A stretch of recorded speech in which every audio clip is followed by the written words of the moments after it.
నీకు పుట్టినరోజు క్రిస్మస్ దినంగా తర్వాత ప్రపంచమంతా నాన్న ప్రభా వేడుక జరుపుకుంటూ ఉండగా తండ్రి నాన్న ప్రభా మీకు నామ మహిమార్థమై నాన్న ప్రభా మేము చిన్నమంతగా చేరి నాన్న ప్రభా మిమ్మల్ని జ్ఞాపకం చేసుకున్నట్టుగా నాన్న ప్రభా మీరు ఇచ్చిన గొప్ప ధన్యతను బట్టి నాన్న ప్రభా మీకే వందనములు స్తోత్రములు చెల్లిస్తూ ఉన్నాం.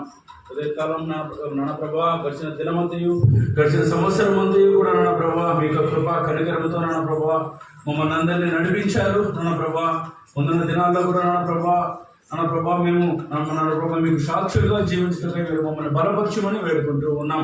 నాన్న ప్రభా నిజమైన క్రిస్మస్ నాన్న ప్రభా మిమ్మల్ని ఎరుగుటయే నాన్న ప్రభా మా యొక్క హృదయాలను తెరిచి నాన్న ప్రభా మీతో సహవాసం చేయటమే అని నాన్న ప్రభా ఉదయకాలం మీ యొక్క వాక్యం ద్వారా మాకు తెలియజేశారు నాన్న ప్రభా. అందుని బట్టి మీకే వందనములు నాన్న ప్రభా. ముందున్న రెండవ వర్షాలను బట్టి ప్రార్థిస్తూ ఉన్నాం నాన్న ప్రభా. మీ యొక్క మాటలతో నాన్న ప్రభా మమ్మల్ని అందరినీ కూడా బలపరచమని వేడుకుంటూ ఉన్నాం. వచ్చిన ప్రతి ఒక్క కుటుంబంలో నాన్న ప్రభా మీరు ఆదరించము నాన్న ప్రభా. ప్రతి ఒక్క కుటుంబం కూడా నాన్న ప్రభా మీకు సాక్షిగా నిలబడేట్లాగా నాన్న ప్రభా మీరు మీ వాక్యంతో మమ్మల్ని బలపరచమని ముందున్న సమయాన్ని అంతటినీ కూడా నాన్న ప్రభా మీకే సమర్పించుకుంటూ మీరే మహిమ పొందమని మా రక్షకుడు మా ప్రాణనాథుడు యేసు క్రీస్తు నామమున ప్రార్థించి అడిగి పెట్టుకుంటున్నాను తండ్రి.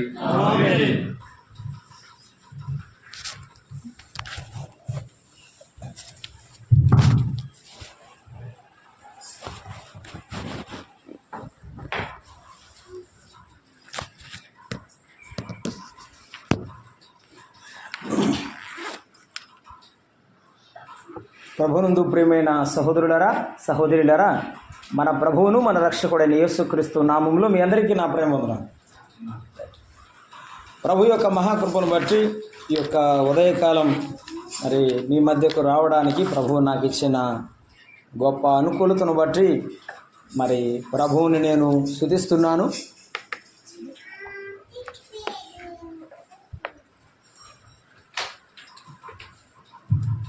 ప్రభువుని నేను స్తుతిస్తున్నాను.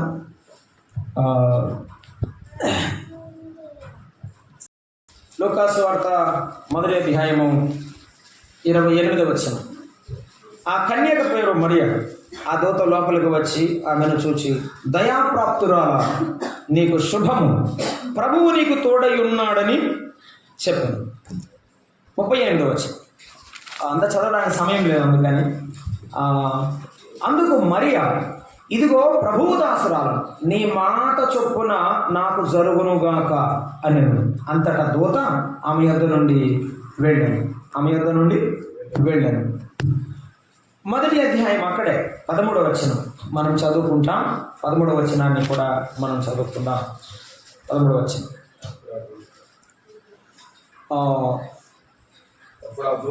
అయ్యా ఒక చిన్న కరెక్షన్. మత్తయి సువార్త మొదటి అధ్యాయం 13వ వచనం. క్షమించండి, మత్తయి సువార్త మొదటి అధ్యాయం 13వ వచనం. 13వ వచనాన్ని చదువుకుంటున్నా. 2:13. వారు వెళ్ళిన తరువాత ఇదిగో ప్రభువు దూత స్వప్నమందు యోసేపుకు ప్రత్యక్షమై, హేరోదు ఆ శిశువును సంహరింపవలనని ఆయన వెతకపోతున్నాడు గనుక నీవు లేచి ఆ శిశువును ఆయన తల్లిని వెంటబెట్టుకుని ఐగుప్తునికి పారిపోయి నేను నీతో చెప్పు వరకు అక్కడనే ఉండమని అతనితో చెప్పాను.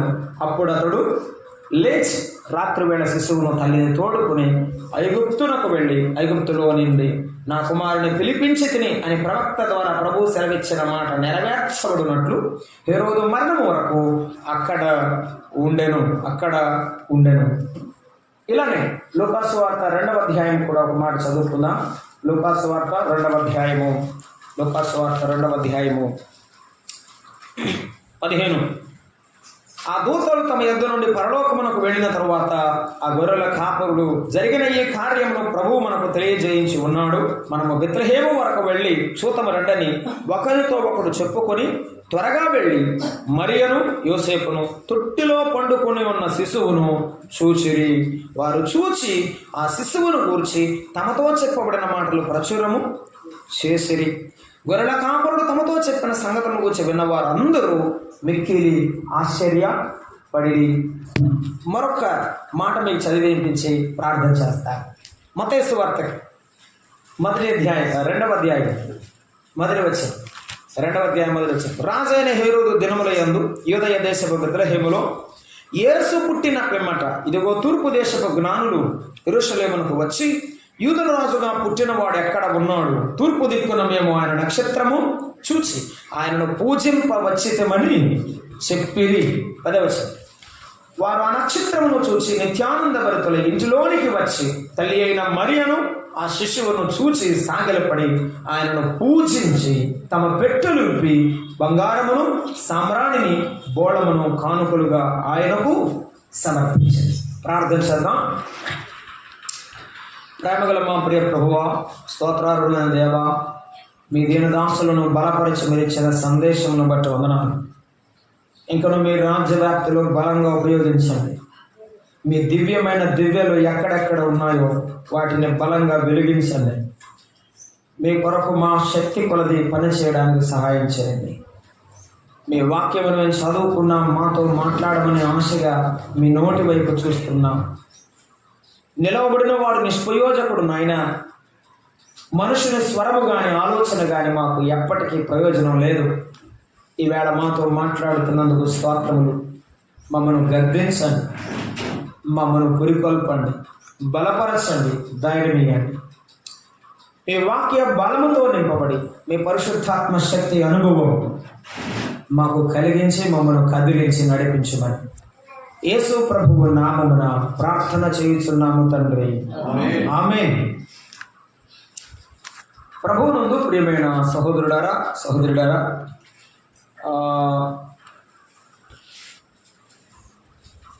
సహోదరుడు అందించిన వర్తమానంలో అది జకర్యాకు దూత ద్వారా దేవుడిచ్చిన వర్తమానం. మత్తయి సువార్త 1వ అధ్యాయంలో మరియకు దూత ద్వారా దేవుడిచ్చిన వర్తమానం మనకు కనిపిస్తున్నది. ఆయన రక్షకుడు అనే వర్తమానం, ఆయన ఇమ్మానుయేలు అనే వర్తమానం ఆమెకు తెలియచేశారు. ప్రభువారు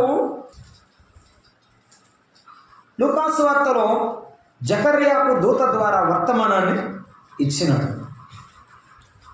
ఆయన శక్తిగల ప్రవక్త అని, అనేకులకు సంతోషము కలిగించేవాడని జకర్యాకు వర్తమానం అందించబడింది. జకర్యా అనుభవపూర్వకంగా 4 మాటలు అక్కడ ప్రస్తావించాడు. అవి మనము ఆలోచన చేయడం లేదు, అవి చాలా బలమైనవి. ఈ రక్షణ అన్నాడు. ఆ రక్షణను గురించి చాలా విపులంగా ఆయన 4 ముక్కల్లో అక్కడ మాట్లాడే 75వ వచనంలో ఆ మాటలు ఉన్నాయి. తరువాత గొర్రెల కాపరులతో మాట్లాడేటప్పుడు ప్రజలందరికీ కలుగబో రక్షణ అని ఆయన సువర్తమానాన్ని అందించాడు. ఆయన మరియకు వర్తమానం ఇచ్చాడు, బాప్తిస్మం ఇచ్చి యోహోనుకు వర్తమానం ఇచ్చాడు, ఆ తర్వాత గొల్లలకు ఆయన వర్తమానం ఇచ్చాడు. పరలోక సైన్య సమూహము ద్వారా అక్కడ నిలిచిన వారందరికీ వర్తమానం ఇచ్చాడు. ఈరోజు కూడా నీకు ఒక వర్తమానం ఇవ్వడానికి ఆయన ఒక వార్తాహరుణ్ణి పంపించాడు. అంతే. నేను ఎప్పుడు చెప్తుంటాను, ఇప్పుడు కూడా. ఇంతకు ముందు ఉండేది, ఇప్పుడు లేవు. మన చిన్నపిల్లడప్పుడు పోస్ట్ మ్యాన్ ఉండేవాడు, తెలుసుగా. పోస్ట్ మ్యాన్ అంటే ఎవరు? ఉత్తరాలు ఇచ్చేవాడు. ఎక్కడో ఆర్మీలో ఉన్న కొడుకు ఉత్తరం రాసి, అమ్మా నేను బాగున్నాను, మీరు బాగున్నారా, అక్క ఎలా ఉంది, తమ్ముడు ఎలా ఉన్నాడు. ఇప్పుడంటే ఫోన్లు వచ్చే చూసుకోవచ్చు, మాట్లాడుకోవచ్చు. అప్పుడు లేవు కదా. ఆ ఉత్తరం ఇవ్వగానే అప్పుడు ఉన్న చిన్న చిన్న గృహాల్లో నుండి బయటికి పరిగెత్తుకుని వచ్చి ఉత్తరం పోస్ట్ మ్యాన్ వస్తే అందరూ పరిగెత్తేవాళ్ళు. నేను కూడా పరిగెత్తేవాడిని అప్పుడు. ఆ పోస్ట్ మ్యాన్ ముఖం కూడా చూడరు, ఎలాంటి డ్రెస్ వేసుకొచ్చాడు, ఎలా ఉన్నాడు, ఏంటి వాళ్ళకి అవసరం లేదు. ఏం కావాలి వాళ్ళకి? ఆ ఉత్తరమే, ఆ ఉత్తరంలో ఏముందో కావాలంతే. కాబట్టి వెంటనే దాన్ని లాక్కోవడం, పరిగెత్తుకుని వెళ్ళడం, లోపలికి వెళ్ళి గబగబా విప్పిన తర్వాత చదవడం తెలియదు. ఎవరినో పిలవాలి చదువుకున్నవాడు, వాడు వచ్చి చదివితే తప్ప ఏముందో కానీ మనకు అర్థమవుతుంది కదా. ఇప్పుడు వర్తమానం ప్రకటించే వారిలో ఏమి లేదు, వర్తమానంలో ఉన్న సారాన్ని మనం గమనించాలి. కాబట్టి మేము పోస్ట్ మ్యాన్లు అంటాం, కాబట్టి ఇచ్చేద్దాం అంతే. తీసుకొని ప్రభు ఇచ్చిన ప్రేమ వర్తమానం చదువుకోండి, వినండి, ధరించండి, ప్రభువుని గణపరచండి. ఆనాడు దూతల ద్వారా వర్తమిచ్చాడు. ఆయన ఆయా సమయాల్లో నానా విధములుగా ప్రవక్తల ద్వారా మాట్లాడిన దేవుడు ఈ దినముల అంతమంది తన కుమారుడి ద్వారా, తన దాసుల ద్వారా, తన బిడ్డల ద్వారా ఆయన మాట్లాడుతున్న వర్తమానాన్ని ప్రేమతో ఆలకించాలని ప్రేమపూర్వకంగా మనవి చేస్తున్నాను. మనం 4 భాగాలను మనం చదువుకున్నాము. క్రిస్మస్ క్రిస్టమస్ అనే పదంలో ఎటిమాలజీ అంటారు, పదజాలం. క్రీస్తుని ఆరాధించుట. క్రైస్ట్ అంటే క్రీస్తు, మాస్ అంటే ఆరాధన. క్రిస్టమస్ అంటే క్రీస్తును ఆరాధించుట. చెప్తారా క్రిస్టమస్ అంటే ఏంటి? క్రీస్తును ఆరాధించుట. నేను చిన్నపిల్లలప్పుడు పల్లెటూరులో తెలియక కిస్మిస్ పండుగ అనేవాళ్ళు. ఈ కిస్మిస్ పండుగ ఏమిట్రా బాబు అనుకున్నాను. మన దగ్గర ఉన్నాయి కదా ఎండిపోయిన ద్రాక్షలు, వాటిని కిస్మిస్ అంటారు. అది కాదు ఇది. క్రీస్తు ప్రభువుని ఆరాధించడాన్ని, యేసు ప్రభువుని ఆరాధించడాన్నే క్రిస్టమస్ అని పిలవాలి. క్రీస్తును ఆరాధించుట. అమ్మా నేను అడుగుతున్నాను ఒక చిన్న మాట, క్రీస్తు ప్రభువుని ఆరాధించడం అంత సులువా? గూట్లో పెట్టిన బైబిల్ దులిపినంత ఈజీ కాదు. యేసు ప్రభువుని ఆరాధించడం అంత సులువైన పనియా? లేఖనాలు మనం చూద్దాం. ఎప్పుడు నిజంగా మనస్ఫూర్తిగా హృదయమారా ఆ ఆకాశం వైపు కన్నులెత్తి చేతులెత్తి దేవుని ఘనపరిచేటువంటి అనుభవంలోకి వస్తావో అదే ఆరాధన. నీ మనసారా నీవు ఆరాధించకుండా తృప్తిగా ఇక్కడి నుండి లేచి వెళ్ళకుండా నీవు ఉండాలి, నేను ఉండాలి. అది దేవుడు కోరిక, అది యేసు ప్రభు యొక్క నిజమైన కోరిక. మరియను గురించి మొదటి మాటలు మనం చదువుకున్నాము. మరియ దేవుని ఆరాధించినది, దేవుని ఘనపరిచినది. ఎలాగునా? ఒకే ఒక మాట, మరియ యేసు ప్రభువుకు తనను తాను అప్పగించుకున్నది. చెప్పండి ఆ మాట. అన్ని మాటలు గుర్తుండవులే, ఒక్కొక్క మాట చెప్తా. మరియ, తల్లి అయిన మరియ యేసు ప్రభువుకి, దేవునికి తనను తాను అప్పగించుకున్నది. ఆ మాట మనం చదువుతాము 38వ వచనంలో. ఏమన్నది ఆ మాట? చదువుతారా? లూకాసు వార్త 1:38. అందుకు మరియ, ఇదిగో నేనెవరిని? నేను ప్రభువు దాసురాలను. ప్రభువుని ఆరాధించిన వారు ఈ క్రిస్మస్ అంటే క్రీస్తు ప్రభువు పుట్టి ఆరాధించిన సమయంలో కొంతమంది ఉన్నారు. ఎరిగిన వారు ఆరాధించారు, ఎరగని వారు ఎరిగి ఆరాధించారు. మరియా యోసేపులు గబ్రియేలు దూత ద్వారా వర్తమానం పొంది ఆరాధించారు. జకర్యా ఎలీషబెతులు మరియ ద్వారా వారు మరి ఎదుట వారు ప్రభువుని గణపరిచారు. జ్ఞానులు నక్షత్రం ద్వారా ప్రభువుని చేరి గణపరిచారు.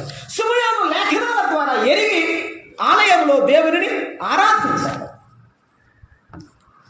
అన్న ప్రవక్తి లేఖనాలను ఎరిగి దేవుని కొరకు చనిపోకుండా మరణం వరకు ప్రభువుని ఎరిగి ఆమె వృద్ధాప్యములో కూడా విధవరాలుగా ఉండి దేవుని గణపరిచి ఆరాధించింది. పరలోక సైన్య సమూహం అక్కడే కాదు, ఆయన దిగి వస్తే కిందకు కూడా దిగి వచ్చి ఆయనను ఆరాధించారు. వారు ఎరిగి ఆరాధన చేశారు. యేసు ప్రభువుని ఎరిగానని చెప్పుకున్నావు, కానీ ఎలా ఆరాధిస్తున్నావో నీ ఆరాధన, నీ మనస్సు, నీ ధ్యానము, అదే నీ ఆశీర్వాదం. Outward blessing of your life is not a real blessing. అక్షరార్థంగా బాహ్యంగా కనపడేది అంతస్తులు, డబ్బులు, సొమ్ములు సంపాదించేది ఆశీర్వాదం కాదు. అలాగైతే అంబానీ కూడా సంపాదిస్తున్నాడు. నేను చాలా తక్కువ, మనం తక్కువ. అది కాదు దేవుడు కోరుకుంటుంది, అది కాదు. అలా అయితే యేసు ప్రభువుకు పశువుల పాకేందుకు? పశువుల పాకేందుకు? నీ ఆరాధన ఎలా ఉంది? నేను ఇవన్నీ చెప్పడానికి నాకు సమయం లేదు. ఎందుకంటే మరియా యోసేపులు దేవుణ్ణి ఆరాధించడంలో వారు ఎలా చేశారనేది. తల్లి అయిన మరియను గురించి ఒక మాట, ఆమె అప్పగించుకున్నది. ఏమంటుందో తెలుసా? నేను నీ దాసురాలను. అయితే ఏమిటి? నీ మాట చొప్పున చెప్పండి అమ్మా.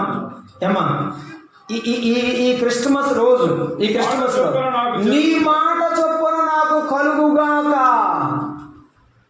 అయ్యా, నేను నిన్ను నమ్ముకున్నాను, నువ్వేం చెప్తావో అదే జరగాలి. ప్రభు యేసుక్రీస్తు వారు ఒక ప్రార్థన చేశాడు గెత్సేమనే వనములో. లూకాసు వార్త 22వ అధ్యాయంలో 48వ వచనంలో, ప్రభువా నీ చిత్తమే. ఆ మాట ఎంతమంది చెప్పరు, నాకు తెలిసి అది ఇష్టం ఉండదు. ఎందుకంటే నాకు ఒక ఇష్టం ఉంటుంది, యేసు ప్రభుకు ఒక డైరెక్షన్ ఇస్తాను నేను. యేసు ప్రభువా, పెద్దవాడు డాక్టరు చిన్నోడు లాయరు, రెండో వాడు కాంపౌండరు అని మనం ఫిక్స్ చేసుకుంటాం. ఆయనకు మాత్రం ఆర్డర్ ఇస్తాం. భవిష్యత్తు జ్ఞానం ఎరిగిన దేవుని ఎదురుకు మన జీవితాలను అప్పగించుకోవడానికి బదులుగా మనమే దేవునికి ప్రార్థనలో విన్నవిస్తుంటాం. మరియా ఎన్నో కలలు కన్నది. వివాహ జీవితం కొరకు, భవిష్యత్తు కొరకు తన బ్రతుకు ఎంతో ఉండాలని ఉండవచ్చు. ఏమిటి ఆ శుభవశం? నువ్వు శుభవశం అంటున్నావు, నా ముందు చూస్తే చాలా సవాళ్లు కనపడుతున్నాయి. అయ్యా, ఇక దూతతో మాట్లాడడం మానేసింది. ప్రభువుతో నేను నేరుగా కనెక్ట్ అయ్యి చెప్తుంది ఏమని, నేను నీ దాసురాలు, నువ్వు అన్నట్టే జరగాలి. నాకు తెలుసు, నేను తల ఉంచుకోవాలి, అవమానాన్ని భరించాలి, నిందలు భరించాలి. నేను నీ బిడ్డనైన తర్వాత జీవిస్తున్న ఈ కాలంలో రాళ్ళతో కొట్టి చంపుతారేమో నాకు తెలియదు. అవును, ధర్మశాస్త్ర ప్రకారంగా ఏ స్త్రీ అయినా పాపం చేస్తే ఊరు బయటికి తీసుకుని వీళ్ళు ఏం చేయాలి? వారు అయినా పర్వాలేదు, నేను నమ్ముకున్నాను, నువ్వు ఎలా చెప్తే అలాగే. ఎప్పుడన్నా చెప్పావా? ఎప్పుడన్నా నీ ప్రార్థన చేసావా? క్రీస్తు ప్రభు యొక్క హృదయం ఎంత పొంగి ఉంటుంది, ఎంత ఉప్పొంగి ఉంటుంది చేసా. మరి ఆ మాట చెప్తుంటే నాకు దొరికిన ఆణిముత్యం లాంటి దానివిరా తల్లి మరియమ్మ. నేను రావడానికి, నీ గర్భాన్ని ఇష్టడానికి నీ జీవితాన్ని అప్పగించావు. ఎంత మంచిదాను, దేవుడు ఎంత ఆనందించాడు. యేసు ప్రభుని ఆరాధించడం అంటే యేసు ప్రభుకి అప్పగించుకోవడం. దానియేలు తన మనసును అప్పగించి ప్రార్థించినప్పుడు ప్రార్థన వెంటనే పరలోకం. చాలా తక్కువ సమయం. ఈవేళ నీవు దేవునికి అప్పగించుకునేది ఎలా ఉన్నది? యేసయ్యకు అప్పగించుకున్న మనసు ఎప్పుడు? నేను దేవుని బిడ్డను, నేను దేవుని నమ్ముకున్నాను, యేసయ్య నమ్ముకున్నాను చెప్పావు, కానీ ఎప్పుడైనా నీ మనసు అప్పగించావా? నాకు కష్టమైన నీ కోసమే బ్రతుకుతాను, నాకు బాధలైనా నేను నమ్ముకున్నాను, నేను వేడప్పుడు విడిచిపెట్టను ప్రభువా. నీవన్నట్టే కలుగునుగాక. ఆ మాట చదివేటప్పుడు నాకు లూకాసు వార్తలో యేసు ప్రభు చెప్పిన మాట గుర్తొస్తుంది. ప్రభువా, నీ చిత్తమే. ఆ కుమారుడిని చూసి తండ్రి అన్నాడు, ఏమనంటే, ఈయన నా ప్రియ కుమారుడు, నాకు ఇష్టమైన కుమారుడు. ఇంతకంటే ఏం కావాలి? నిన్ను గురించి నన్ను గురించి నాకు ఇష్టమైన కుమారుడు రా. నువ్వెక్కడ ఉంటే నేను అక్కడ నేను ఉంటాను, నేను నిన్ను బలపరుస్తాను, నేను నీతో ఉంటానని చెప్పే తండ్రి మనతో ఉంటే ప్రాణం ఏం చేస్తావు? ఈరోజు నువ్వు సిద్ధమైతే నీ ప్రక్కన నిలబడడానికి ఎప్పుడు సిద్ధం. ఇది నిజమైన క్రిస్మస్. యేసు ప్రభువుతో ఉండడం, ఆయనను ఆరాధించడం, మనసారా ఆయనకు అప్పగించుకోవడం, ఇదే క్రిస్మస్. ఆ తల్లి ఎంత భాగ్యవంతురాలైందంటే ఆమె యొద్దకు అందరూ వస్తారు. ఎందుకు? అమ్మా, యేసయ్యకి ఏమన్నా చెప్పమ్మా. ఎవరి దగ్గరికి వస్తారు? మరి సరే, ఆమె మాట ఎంత వింటాడో ఎంత వినడో అది పక్కన పెడితే అందరికి ఒక నమ్మకం ఏమని, తల్లి చెప్తే కుమారుడు వింటాడని అందరూ వస్తారు. ఎన్ని నిందలు భరించావో అంత ఆశీర్వాదం ఉంది, ఎన్ని మాటలు పడ్డావో అంత దీవెన ఉంది నీకు.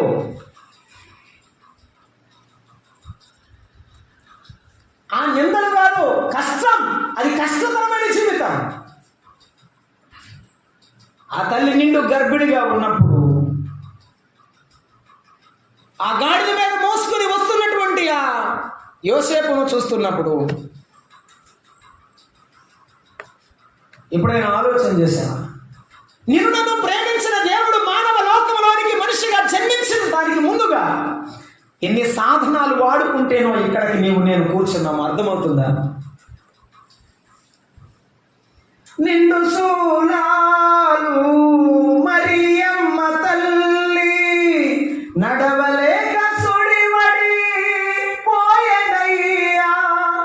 నిండు శూలాలు మరియమ్మ తల్లి నడవలేక సుడివడి పోయనయ్యా. దిక్కు తోచకామో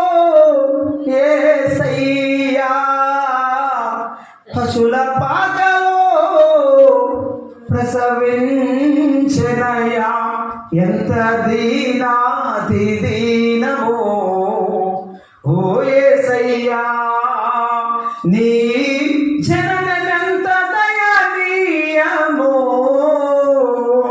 తలసుకుంటే నా గుండె తడబడి తరిగి కరిగి నీరగుచున్నది. ఎంత కష్టపడి ఉంటుంది. సత్రంలో స్థలం లేదంటే అప్పటికి ఎన్ని తిరిగారు. నిండు గర్భిణి తిరగాలంటే మనకు ఇప్పుడు 9 నెలలు వస్తేనే హాస్పిటల్లో 15 రోజుల ముందు పెట్టు, అక్కడ పెట్టు, ఇక్కడ పెట్టు, ఆ ఇంట్లో పెట్టు, బెడ్రూమ్లో పెట్టు, కాలు కింద పెట్టబోకు, అటు పెట్టబోకు, ఇటు పెట్టబోకు అంటున్నారు కదా. నేను నాకు 2 పిల్లలు పుట్టారు, నాకు అనుభవించాను, నేను చూశాను. ఆ తల్లి ఎంత కష్టపడి ఉంటుంది తెలుసా. ఆ యేసు ప్రభు వారిని భూమి మీద తీసుకొని రావడానికి ఆమె తన శరీరాన్ని అప్పగించింది. ఆయన నేరుగా మరియ గర్భంలో ప్రవేశించాడు. అది లేఖనం చెప్పుచున్నాడు. హెబ్రీ పత్రిక 10వ అధ్యాయం 3వ వచనం అన్నాడు, నీవు నాకు ఒక శరీరమును అమర్చితివి అన్నాడు. ఆయన ఏం చేశాడు? మన వలే తల్లి గర్భములో పిండమై ఏర్పాటై రాలేదు, తండ్రి వల్ల రాలేదు. చదువుతారా మాట? నాకు ఇష్టమైన మాట. 10వ అధ్యాయం 5వ వచనాన్ని, ఆయన ఈ లోకమందు ప్రవేశించినప్పుడు ఇలాగూ చెప్పుచున్నాడు, బలియు అర్పణయు కోరలేదు గాని నాకు ఒక శరీరమును, పరలోకములో శరీరమును అమర్చుకుని నేరుగా మరియ గర్భములో ప్రవేశించాడు. ఆయన మానవాతీతుడు. ఆయన జన్మ మానవాతీతమైనది. ఆ జన్మ కొరకు అప్పగించుకున్నది చెప్పండి మరియ. నీవు ఎంతగా అప్పగించుకుంటే దేవుడిని అంతగా వాడుకుంటాడు, దేవుడిని అంతగా దీవిస్తాడు. మరియా తన యొక్క శరీరం ఇచ్చినది. పరిస్థితులు ఎలా ఉన్నప్పుడు ఏముంది అమ్మాట చెప్పట్లేదు కదా. పరిస్థితులు ఎలా ఉన్నప్పుడు ఇచ్చింది. మనం కూడా ప్రార్థనకి ఎప్పుడు వస్తామంటే అంతా సంతోషంగా ఉన్నప్పుడు, అన్నీ బాగున్నప్పుడు. ఏదైనా ఒక చిన్న సంఘటన జరిగిందనుకోండి ఇంటి దగ్గర, ఏమైపోద్ది? తూచ్ ఆరాధన లేదేమి లేదు, ప్రార్థన లేదేమి లేదు, వాక్య ఏదైనా కూడిక లేదు, విజ్ఞాపం లేదేమి లేదు, అన్ని మానేస్తాం. అది భక్తి అంటారా? పాచికొండలో కూడా తెలుగు కలవాడని నాకు ఊరు బయట చెప్పారు. మిమ్మల్ని చూస్తుంటే అర్థమవుతుంది, తలకాయ కూడా కొట్టదు. చూసారా ఏమ్మా? నిజం చెప్పండి అంటారా? మళ్ళీ అడుగుతారు, అంటారా? అనరు. ఒప్పుకోవాలి యేసుప్రభు దగ్గర. యథార్థమైన మనసు దేవుడి పిల్లలకు ఉండాలండి, లేకపోతే దేవుడు మనల్ని ఎప్పటికీ దీవించడు. చిన్న పొరపాటైన ప్రభు దగ్గర యూ హ్యావ్ టు సబ్మిట్ అండి. సబ్మిషన్ ఉండాలి, లేకపోతే కష్టం. విశ్వాస జీవితంలో ఆశీర్వాదం ఉండదు.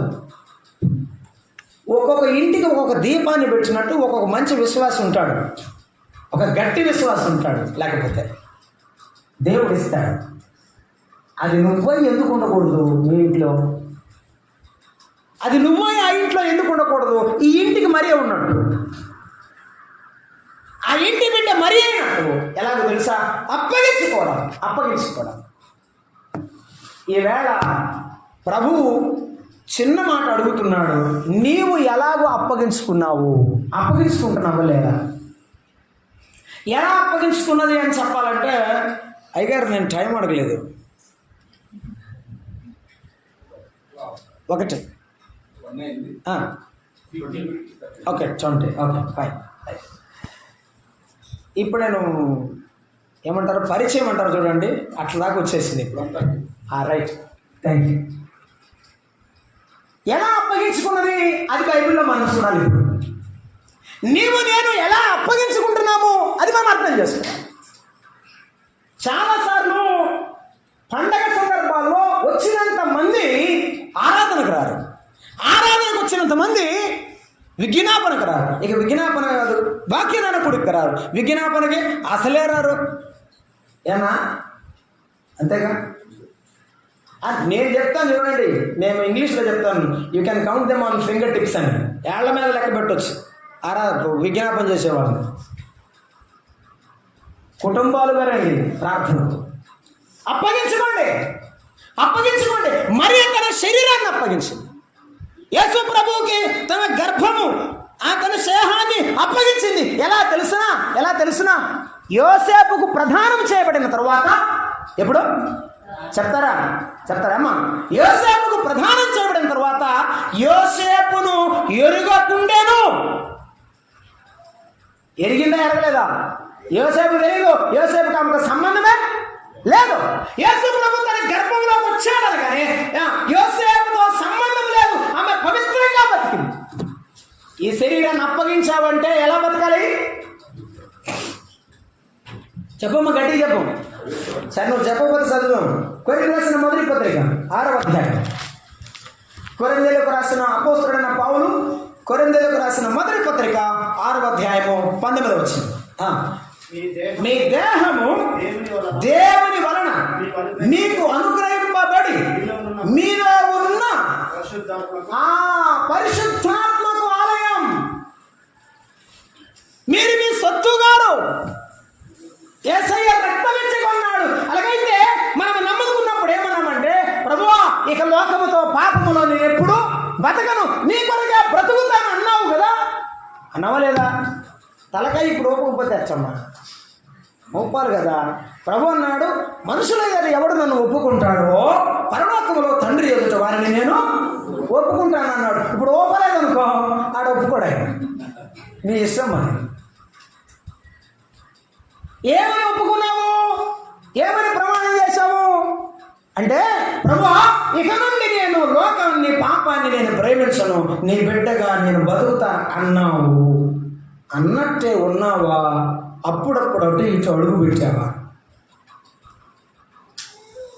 మరియమ్మ ప్రదానం చేయబడిన తర్వాత యోసేపును ఎరగకుండా ఎప్పటి వరకు ఉంది? బిడ్డ పుట్టాడు, బయటికి వచ్చాడు, అప్పటి వరకు యోసేపుతో సంబంధమే లేదు. నీతి సూర్యుడు మరలా ఉదయించేవారు, లేకపోతే ఈ లోకంలో నేను పైకి వెళ్ళేవారు. ఎలా ఉండాలి? పవిత్రంగా ఉండాలి. మన ఘటాన్ని కాపాడుకోవాలి. ఎందుకంటే దేవుడు ప్రతివానికి దేహం ఎందుకు ఇచ్చాడంట? ఆయన యొక్క పరిశుద్ధాత్మకు ఆలయముగా ఉండాలి. ఈ దేహమే దేవుని ఆలయం. అలాగైతే ఈ దేహంలో దేవుని ఆరాధించాలి. కొంతమందికి నోరు రాదు, ఎందుకు? పాడరు. 10 సంవత్సరాలైనా పాట రాదు, 15 ఏళ్ళైనా నాకు బ్రదర్ పాట రాదు బ్రదర్. అవునా? రోడ్ల మీద చూడండి, సినిమా పాటలు, లెల్లాయి పాటలు పాడమంటే తెగబడతారు. యేసుప్రభు పాట పాడమన్నాడు. ఓ పొలం పోయేటప్పుడు ఒక చిన్న పాట పాడుకుంటా పో. నేను చిన్నపిల్లటప్పుడు సైకిల్ కూడా పాట పాడుకుంటూ పోతాను. పొలంలో ఉన్న పాట పాడుకుంటాను, డ్యూటీకి పోయినా పాట పాడుకుంటాను. మనసులోనే ఓ పెద్దగా పాడమని ఒక మైకి ఇరమని చెప్పడం. అది ఎందుకో తెలుసా? దేవుని యొక్క సహవాసాన్ని విడువక మననం చేసుకోవడం అంటారు దాన్ని. శరీరాన్ని అప్పగించిన మనము దేవుని ఆ పరిశుద్ధాత్మకు ఆలయమైన మనము పరిశుద్ధముగా జీవిస్తున్నామా? పేతురు భక్తుడు అన్నాడు, ఆయన పరిశుద్ధుడై ఉన్న ప్రకారము, మొదటి అధ్యాయము మొదటి పేతురు పత్రికలో 18వ వచనం, మీరు సమస్త ప్రవర్తన యందు పరిశుద్ధులుగా. సమస్త ప్రవర్తన ఏంటంటే గుర్తుపెట్టుకో అమ్మా, శరీరము అంతా ఆయనదే. అలాంటప్పుడు చేతులు ఆయనదే, తల ఆయనదే, కాళ్ళు చెప్పమ్మా ఆయనదే. కాబట్టి మనము సమస్తము ఆయనకు అప్పగించాలి. పాతకి ఎప్పుడో పాట ఉంది, నావన్నీ అంగీకరించు మీ దేవా, నన్నెప్పుడు నీవు గైకోను. చేతులు ఉన్నాయి, కాళ్ళు ఉన్నాయి, అన్నీ ఉన్నాయి, తీసుకో ప్రభా, ఇవన్నీ నీవే.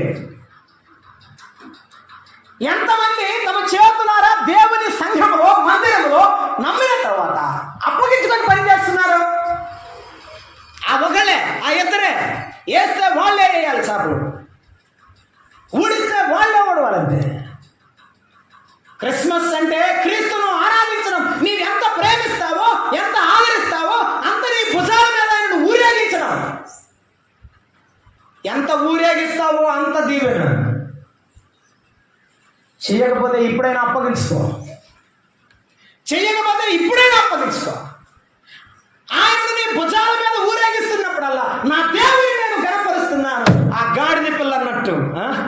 అందరి ముందు ఏమనుకుంటుంది, అరే ఒరే ఈ గాడికి ఎంత భాగ్యం రా, కాలు కింద పెట్టకుండా వెళ్తుంది. ఎందుకు?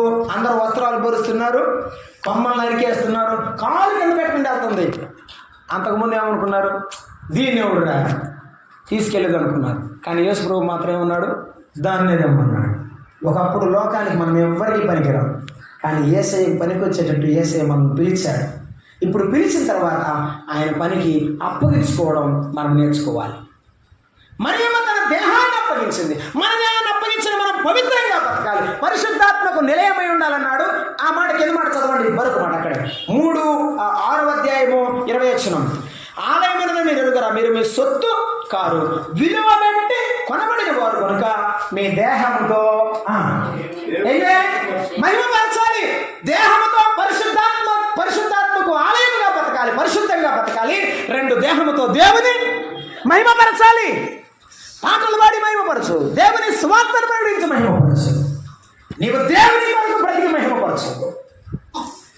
మరియమ్మ కష్టాలు పడుతుంటే, కన్నీరు కారుస్తుంటే, ఆ సమయంలో పరలోకమున్న తండ్రి తొంగి చూడలేదా? ఆశ్రయం లేనప్పుడు సత్రము, వారు ఆశ్రయం ఉండడానికి లేనప్పుడు పశువుల పాకలో వారు పండుకోవడానికి కూడా ఆ చిరు అవకాశం దేవుడే కల్పించాడు. నీ జీవితంలో నీకు ఆశ్రయం లేకపోతే, నీ జీవితంలో కష్టంతో నీవు నింపబడితే, నీవు యేసయ్యను నమ్ముకొని కష్టాల్లో ఇబ్బందుల్లో నువ్వు ఉంటా ఉంటే, కానీ దేవుడు నీకు ఒక చిన్న దారి చూపిస్తాడు, నీవు మార్గమై ఉంటాడు, నీకు ఆయన కాపుదల రక్షణ ఉంటాడు. అప్పగించుకున్న మరియను విడిచిపెట్టలేదు. ఈవేళ ప్రభు మాట్లాడుతున్నాడు, నీవు అప్పగించుకుంటే యేసయ్య నిన్ను కూడా విడిచిపెట్టాడు. అప్పగించుకుంటావా, విడిచి వెళ్ళిపోతావా? యేసయ్య నేను నిన్ను నమ్ముకున్నాను, నీ వెంటే నడుస్తాను, నీ వెంటే వస్తాను. ఎక్కడి వరకు వచ్చింది మరియమ్మ? యేసు ప్రభు సిలువనేస్తే సిలువ దగ్గర నిలబడింది. నా కుమారుడు, నా కుమారుడు, నా కుమారుడు. ఎంతవరకు వస్తావు యేసయ్య కోసం నువ్వు? ఆయన రొట్టెనిచ్చినప్పుడు 1000 మంది వచ్చారు, ఆయన స్వస్థపరిచినప్పుడు 1000 మంది వచ్చారు, కానీ ఆయన మాటలు వినడానికి చాలా కొద్ది మంది వచ్చారు. ఆయన కొరకు ప్రాణం వేయడానికి వారిలో అతి తక్కువ మంది మిగిలారు. ఆయన పట్టుకుంటే అందరూ పారిపోయారు, కొందరు తప్ప ఎవరు మిగలలేదు. ఈవేళ యేసయ్య కొరకు నువ్వు ఎంతగా అప్పగించుకుంటావో, నీవెంతగా దేవుని కొరకు నీవు సమర్పించుకుంటావో, అంతగా దేవుడు నిన్ను ఆశీర్వదిస్తాడు, ఆయన పైకెత్తుతాడు. మరి ఆ జీవితంలో జరిగిన గొప్ప కార్యం అది. ఆ కలువరి శిలువలో యేసయ్య మర్చిపోలేదు. అమ్మా ఇదిగో నీ కుమారుడు, నా బాధ్యతను నా శిష్యుడికి అప్పగిస్తున్నా. మరణములో కూడా మరువని దేవుడు ఆయన. మరియను ఈవేళ మరణములో కూడా నిన్ను మరువని వాడు ఆయన నిన్ను మరిచివాడు. మరి అప్పగించుకుంటే, నీవు అప్పగించుకుంటే నిన్ను, నీ కుటుంబాన్ని, నీ బిడ్డలను ఆయన ఎన్నడూ మర్చిపోడు. యోహాను సువార్త 11వ అధ్యాయం 1వ వచనం చదువుతారా? యోహాను సువార్త 11వ అధ్యాయం 1వ వచనం. యోహాను సువార్త 11వ అధ్యాయం 1వ వచనం చదువుకుంటున్నాము. తాను ఈ లోకము నుండి తండ్రి యొద్దకు వెళ్ళవలసిన గడియ వచ్చనని యేసు పస్కా పండుగకు ముందే ఎరిగిన వాడై లోకములో ఉన్న తన వారిని ప్రేమించి వారిని అంతము వరకు ప్రేమించండి. ఎంతవరకు చెప్పండమ్మా, చెప్పండి, అందరూ చెప్పండి. ఎంతవరకు ప్రేమించాడు మళ్ళీ? అంతే. ఈరోజు నువ్వు పాడాల్సింది ఏంటంటే, శత్రువును ఎవరైనా ప్రేమితురా. నిజమే ప్రభు, నేను శత్రువును, నన్ను ఎవరు ప్రేమించరు, కానీ నువ్వు ప్రేమించావు. నీ ప్రేమకు నేనేమీ ఇవ్వలేను ప్రభు. ప్రాణమునే ధారపోసి విమోచింతురా. శత్రువును ఎవరైనా ప్రేమితురా, ప్రాణమునే ధారపోసి విమోచింతురా. ఎవరికైనా తరమునా ఈ లోకమునా, ఎవరికైనా తరమునా ఈ లోకమునా, నీకే ఇది సాధ్యమాయెను ఈ ధరలోనా, నీకే ఇది సాధ్యమాయే ఈ ధరలోనా, నీవే నా ప్రాణం. అందరూ పడండి, ఈ మాట ఖచ్చితంగా చెప్పండి. ప్రభువా నువ్వే నా ప్రాణం, నువ్వు నా ఊపిరి, నీవే నా ప్రాణం, నీవే నా ధ్యానం, నిన్ను వీడి మనలేనుగా ప్రభు యేసువా, నా ప్రియ యేసువా, ప్రభు యేసువా, నా ప్రియ యేసువా, నా హృదయ రాజా, నా హృదయ రాజా. యేసు ప్రభువుని పరిశుద్ధంగా జీవించడానికి ఆయనకు శరీరం అప్పగించిన పరిశుద్ధంగా ఉండదు. రెండవది, ఈ శరీరంతో ఆయనను మహిమపరచు. అది చిన్న పైనైనా పెద్ద పనైనా గొప్ప పనైనా ఏదైనా ఈ దేహంలో ఆయనను భరించి ముందుకు వెళితే అదే దేవుడి దీవెన, దేవుడి నీకు ఇచ్చే గొప్ప ఆశీర్వాదం. రెండవ మాట నేను మీకు జ్ఞాపకం చేస్తున్నాను. మరియమ్మ అప్పగించుకున్నది, ప్రభువుని ఆరాధించినది, గణపరిచినది. మనం అప్పగించుకుందాం, ఆరాధించి గణపరుద్దాం. రెండవ మాట మత్తయి సువార్త 1వ అధ్యాయం 13వ వచనాన్ని చదువుకుందాం. చూడండి, మత్తయి సువార్త 1వ అధ్యాయం 13వ వచనం. 2:13, క్షమించండి, 1 కాదు 2. అయ్యా, ఇదిగో ప్రభువు దూత స్వప్నమందు యోసేపునకు ప్రత్యక్షమై సంహరింపవలెనని ఆయనను వెదకబోచున్నాడు అని వర్తమానం ఇచ్చారు. నేను ఇంకా అవన్నీ చదవడానికి టైం లేదు, చెప్తున్నాను. ఏమన్నాడంటే, ఇక్కడ నుండి ఐగుప్తుకి వెళ్ళు అన్నాడు. యోసేపు మరియను చేర్చుకోవడానికి నీవు సందేహపడద్దు, సంకోచించవద్దు, నా మాట విను అన్నాడు. విన్నాడా లేదా? అట్టంటారు కదమ్మా. నేను పాట చెప్పేటప్పుడు పిల్లలు తలకాయ పోతే చెప్పన్న మాసేస్తాను. మరి ఎందుకు నేను సీలింగ్ ఫ్యాన్లకు కాదు కదా పిల్లలు పాటలు చెప్పేది, పంతులనమ్మ నేను. మీరు అంటే వింటున్నారు కావాలనుకుని చెప్తా.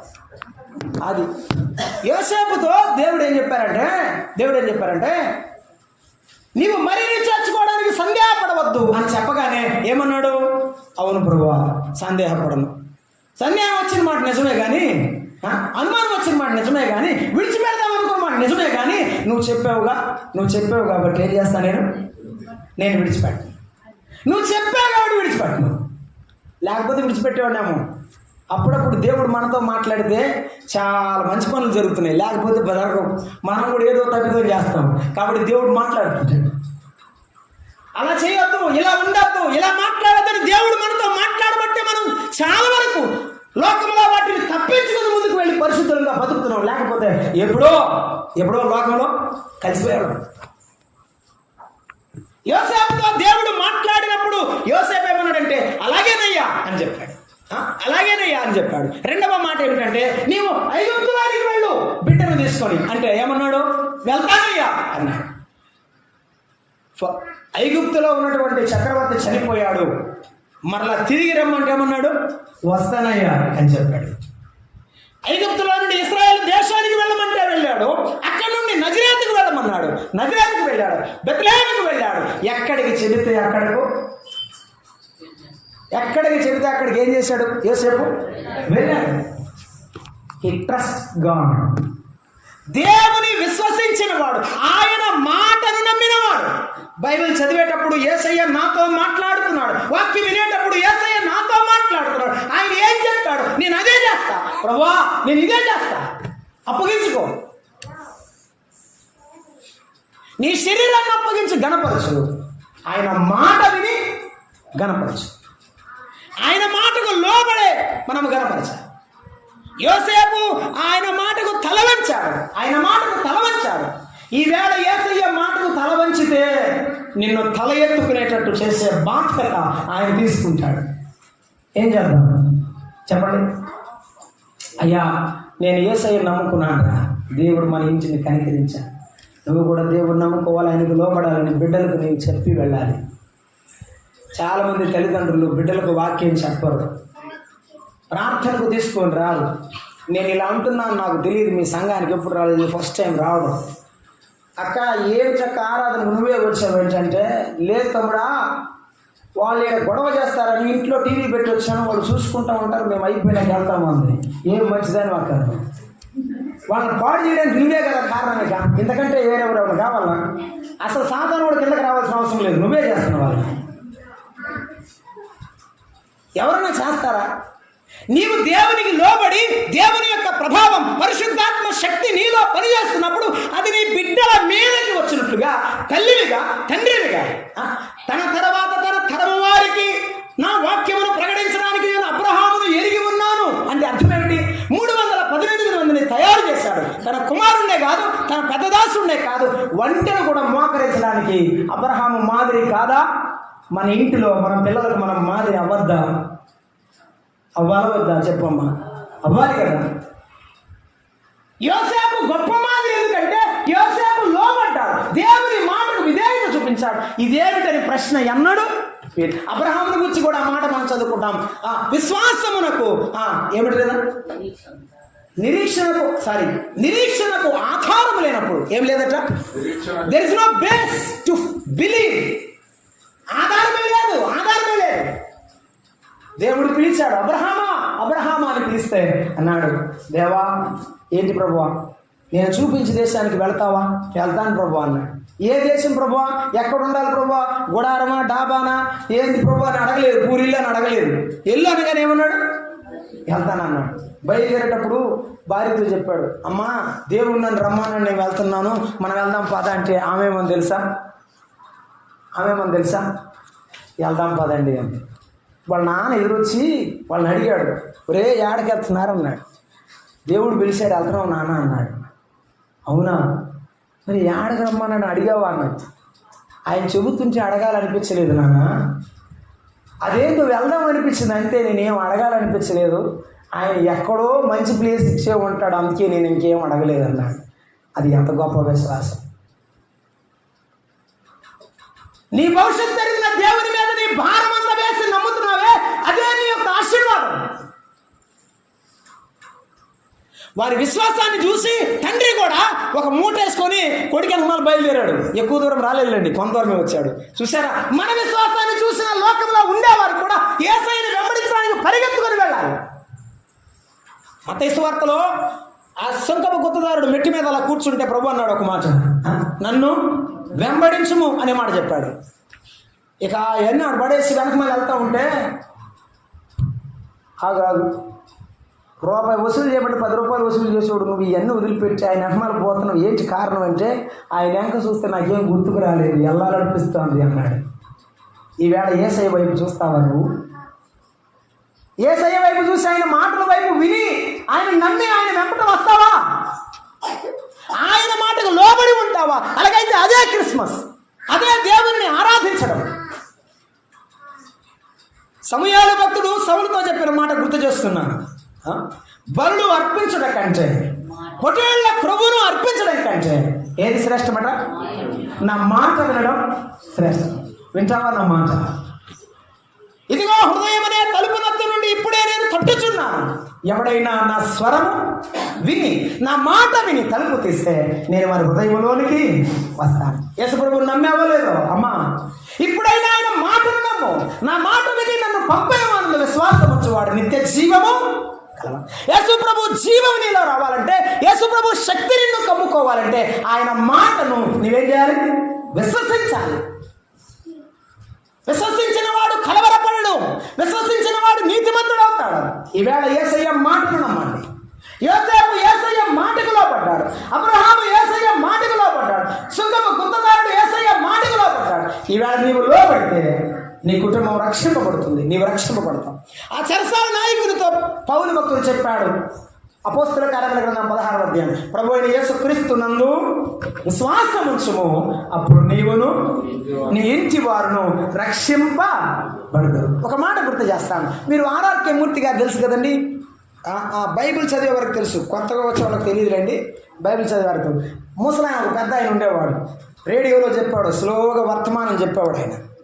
ఆయన యేసు ప్రభువుని నమ్ముకోవాలి. ప్రారంభంలో బైబిల్ ట్రాన్స్లేషన్కి వచ్చాడు. ఆయన బైబిల్ ట్రాన్స్లేషన్ చేస్తున్నప్పుడు ఆయన బైబిల్లో తప్పులు వెతుకుదామని వెతుకుతూ ఉన్నప్పుడు ఆయన పాపాలు ఆయన కనపడి మారుమనసు పొంది ఏడ్చి, ప్రభువా నన్ను క్షమించయ్యా, నీ దాసుడు అయిపోతానని చెప్పి బ్రాహ్మణ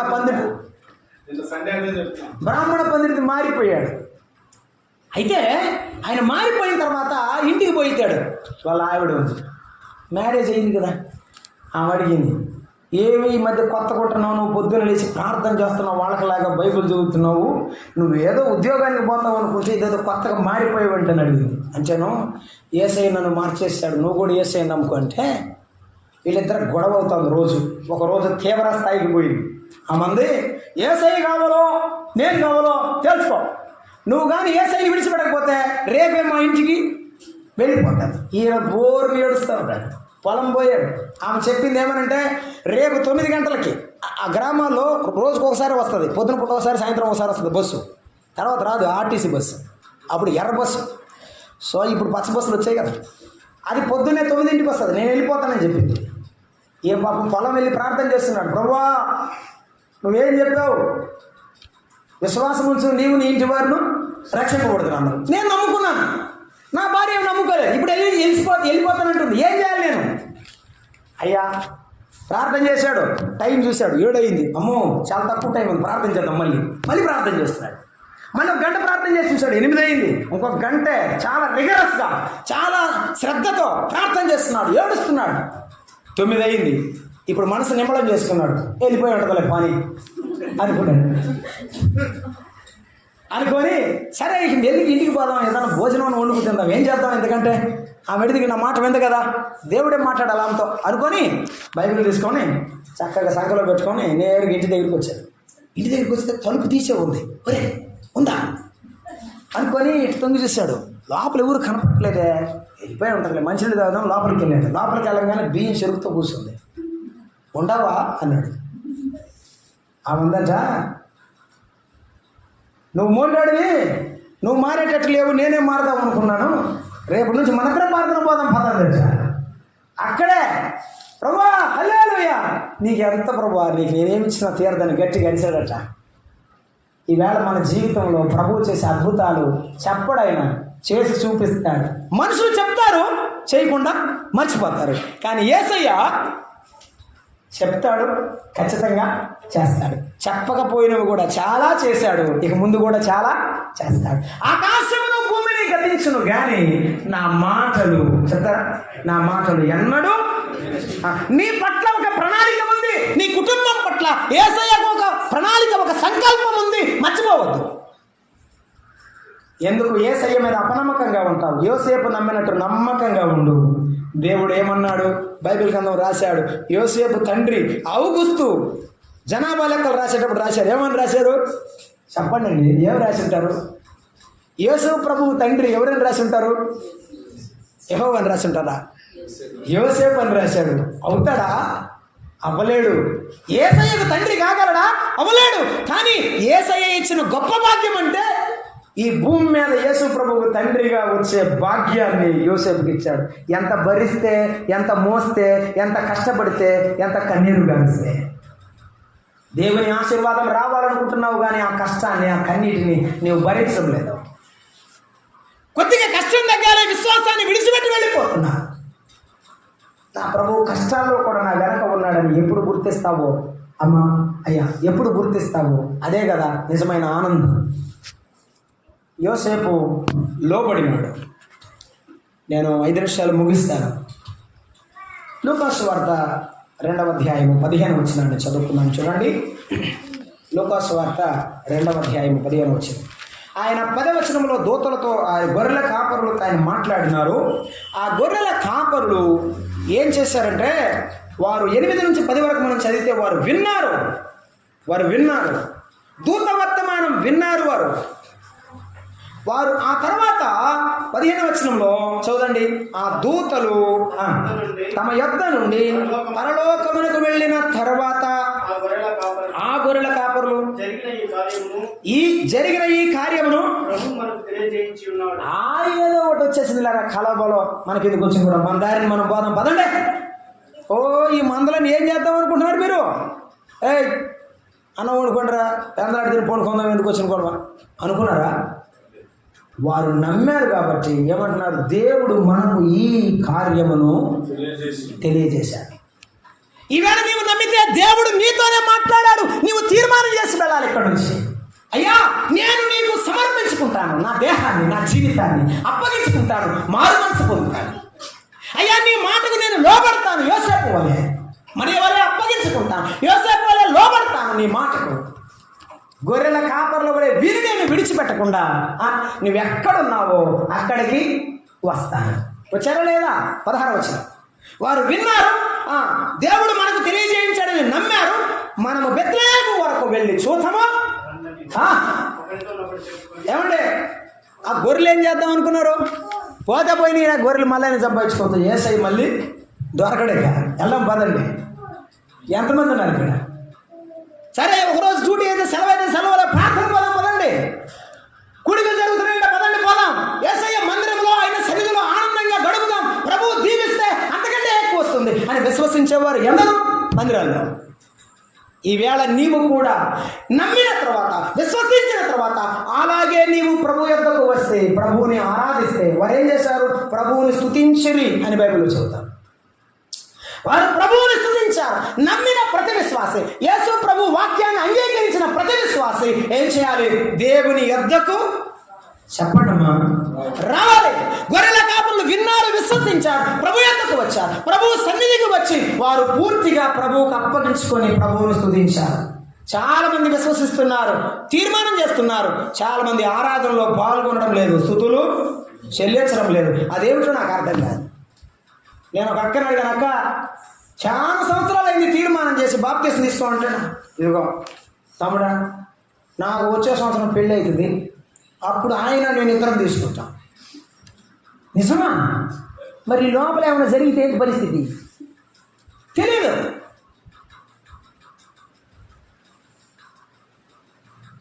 ఆలస్యం చేయద్దు. ప్రభువు దగ్గర మనం లెక్క చెప్పవలసిన వారు ఉన్నాం. గోదావరి జిల్లాలో నాకు ఒక సేవకుడు తెలుసు, ఇప్పుడు బ్రతికే ఉన్నాడు. ఆయన ఒక సినిమాలో నటించినాడు, ఒక మొరగుజ్జు పర్సన్. మీకు యూట్యూబ్లో కూడా కనిపిస్తాడు. ఆయన ప్రభువుని నమ్ముకున్నాడు. ప్రారంభ దినాల్లో కొన్ని సినిమాలు చేసిన తర్వాత ప్రభువు నమ్ముకున్నాడు. అలా సిస్టర్ కూడా నమ్ముకుంది. ఇద్దరు నమ్ముకొని బాప్తీసం తీసుకోవడానికి క్యూలో నుంచుంటే ఈయన బాప్తీసం బయటకు వచ్చేలాగా సిస్టర్ వెళ్ళిపోయింది. పాస్టర్ గారు వెళ్ళి వెనక్కి పిలుచుకొచ్చాడు. ఏమ్మా ఎందుకు వెళ్ళిపోయినావు అంటే, మరి వచ్చే సంవత్సరం డిఎస్సి వేస్తున్నారు కాబట్టి బహుశా 2008 డిఎస్సి పెట్టుకుంటా, నాకు తెలియదు, అంతగా గుర్తులేదు. ఆ డిఎస్సి చదువుకొని ఉద్యోగం వచ్చిన తర్వాత, టీచర్ అయిన తర్వాత అప్పుడు బాప్తీసం తీసుకుంటాను. సరేలేమ్మా, నువ్వు ఇన్నాళ్ళు నమ్ముకుంటావు లేదో ప్రార్థన చేసావు, నమ్ముకున్నావు. ఇన్ని సంవత్సరాలు అయినా తీసుకుంటాను, తీసుకోలేదు. సరే యేసు ప్రభువా ఈయన డిఎస్సి అయినా తర్వాత ఆయన బాప్తీసం తీసుకున్నాడు, ప్రార్థన చేశారు. సంఘం అంతా ఏడ్చారు. అమ్మాయికి డిఎస్సిలో ఉద్యోగం వచ్చింది. అమ్మ ఉద్యోగం వచ్చింది కదా, రేపు పోదామా? బాప్తీసం కాదండి, అపాయింట్మెంట్ ఆర్డర్ ఇచ్చారుగా, అది తీసుకెళ్ళి ఆడిచ్చి జాయిన్ అయ్యి వచ్చి మళ్ళీ బాప్తీసం తీసుకున్నాను. ఆశ గారు ప్రార్థన చేసి పంపించాడు. బస్సు ఎక్కి ఊరు దాటింది. ఊరు బయట చెరువు ఉంది, చెరువులో బస్సు పడిపోయింది. బస్సులో ఉన్న వాళ్ళందరూ చనిపోయారు.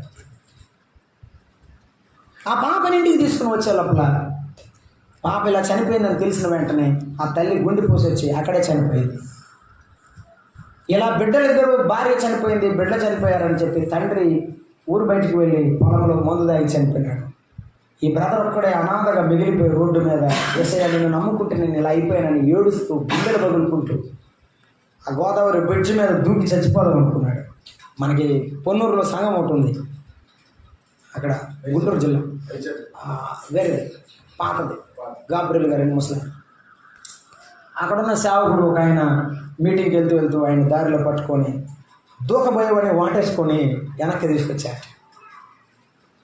నేను చచ్చిపోతుంటే ఎందుకు ఆపేవాడితే, యేసై నన్ను బొమ్మన్నాడు నేను బతికించడానికి, రాయి ఎక్కుదామన్నాడు. పాస్టర్ని పట్టుకొని గట్టిగా ఏడ్చాడట. ఆయనే చదివించి తర్వాత పాస్టర్ ట్రైనింగ్ ఇప్పించిన తర్వాత సేవకు ఆయన వచ్చాడు. నా జీవితంలో ఈ ఆఖరి నిమిషంలో నాకు బతుకు అయిపోతుంది అనుకున్నప్పుడు కూడా ఆయన ఏం చేస్తాడు, వెనక్కు నీ జీవితాన్ని దాగుతాడు. ఆయన ప్రేమ నీకు అర్థమైతే నువ్వు ఆయన విడిచిపెట్టవు సుమా. యేసయ్యని విడిచిపెట్టాలని ఎందుకు ప్రయత్నం చేస్తున్నావో నాకు అర్థం కాదు. సంఘంలో ఉన్న పిల్లలు జారిపోతే సంఘ సేవకులు ఏడుస్తున్నారు, పెద్దలు ఏడుస్తున్నారు, అనుభవం గల దేవుని బిడ్డలు ఏడుస్తున్నారు. ఎంతమంది దుఃఖపడతారో తెలియదు. ప్రార్థన రోజు రోజుకు మాని చివరికి భ్రష్టులైపోతున్నారు.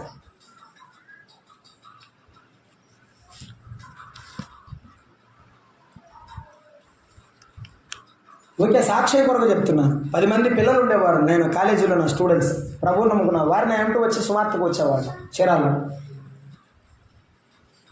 ఇటు నేను వచ్చి సేవకు వచ్చిన తర్వాత ఫోన్ చేసినాడు ఒక అబ్బాయి, నన్ను వెళ్ళిపోయావు, వీళ్ళందరూ ఎటువంటి అయిపోయినారు, అసలు ఆరాధన కూడా దేవుడి మందిరం కూడా లేదు, వీళ్ళు భ్రష్ట్ అయిపోయినారు అని చెప్పి ఏడ్చినాడు. దైవ సన్నిధిని విడిచిపెడితే, దైవ సన్నిధిని కోల్పోతే నష్టపోతాం. విడిచిపెట్టద్దు. గొర్రెల కాపరులు విశ్వసించి వెళ్ళి ప్రభువుని స్తుతించారు. ఆరాధించడానికి వెనకాడద్దు, బాప్తిసం తీసుకోవడం వెనకాడద్దు. నమ్మి బాప్తిసం పొందినవాడు రక్షించబడడు.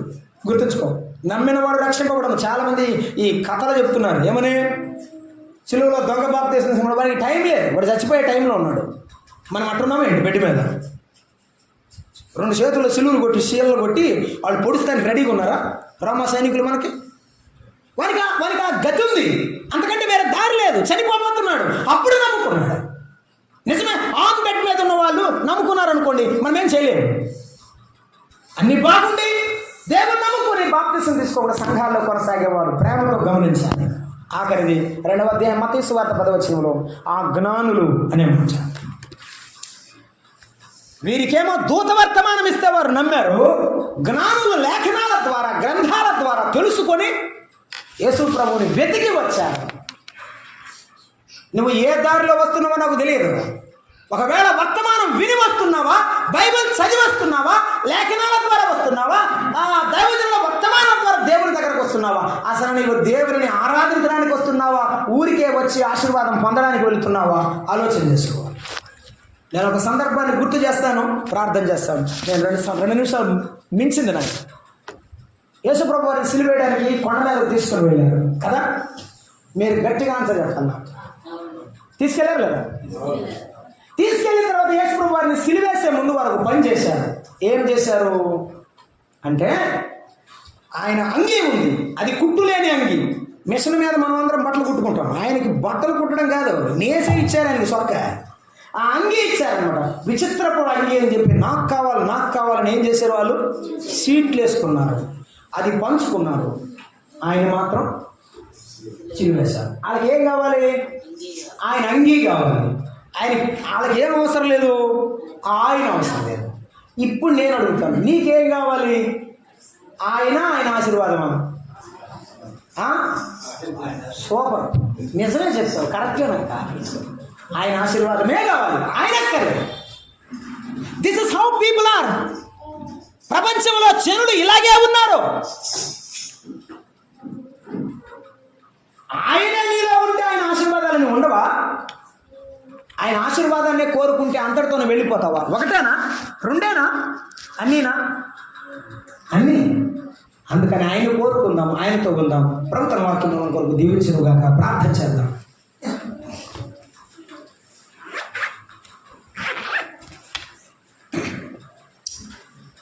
ప్రేమగల తండ్రి, స్తోత్రారుడా, మీరు మమ్మల్ని కదిలించినందుకు స్తోత్రం.